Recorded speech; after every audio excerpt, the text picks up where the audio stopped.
Dugaan korupsi UPPT Timah mantan Dirut dan pengusaha tambang jadi tersangka.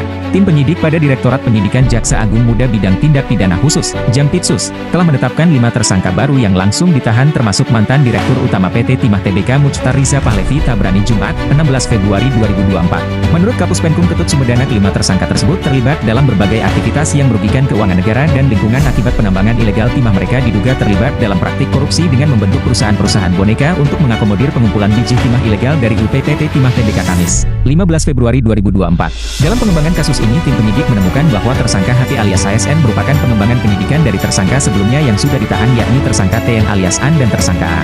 Sementara itu, tersangka SG alias AW dan tersangka MDG memiliki perusahaan yang melakukan perjanjian kerjasama dengan PT Timah Tbk pada tahun 2018 tentang sewa menyewa peralatan prosesing peleburan timah.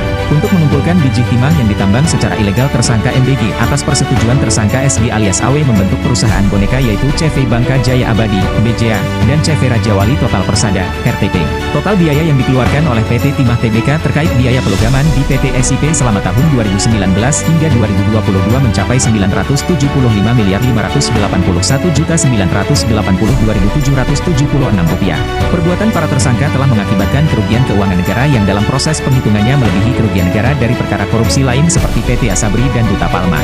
Kelima tersangka dijerat dengan pasal 2 ayat 1 dan pasal 3 Jo pasal 18 Undang-Undang RI Nomor 31 Tahun 1999 sebagaimana diubah dan ditambah dengan Undang-Undang Nomor 20 Tahun 2001 Jo. Undang-Undang RI Nomor 31 Tahun 1999 tentang perubahan atas Undang-Undang RI Nomor 31 Tahun 1999 tentang pemberantasan tindak pidana korupsi Jo pasal 55 ayat 1 pertama KUHP.